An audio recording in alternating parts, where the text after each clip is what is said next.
మా jumbo water Apple, red water Apple చూడు, కొమ్మ బరువు, కాయలు బరువు తట్టుకోలేక ఇన్ని సుగంగా చెట్టు కింద రాలిపోయినాయి.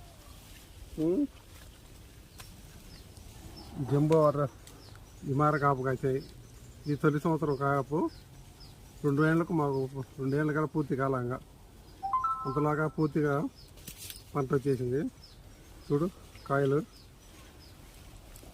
కాయలు అంతా ఇంకా కొన్ని ఎన్ని రాలిపోయినాయి. దీనికునేటి అన్ని చెట్టు కింద రాలిపోయినాయి. ఇంకా ఆ చెట్టు చూడు, ఆ చెట్టుకు కూడా ఎన్ని ఉన్నాయో. ఈ చెట్టు కూడా చూడు, కొమ్మలతోనే ముందు జాగ్రత్త. అంటే ఇంకా ఈ కొమ్మలని ఇరిగిపోయేట్టుగా ఉన్నాయి. కొమ్మ కూడా ఇరిగిపోయేట్టుగా ఉన్నది. ఆ కొమ్మ ఒకటి ఇరిగిపోయింది, ఆ పై కొమ్మ, ఈ కొమ్మ కూడా చూడు ఎన్ని ఉన్నాయి. ఇది ఇప్పుడు వదిలేస్తే ఇరిగిపోతుంది.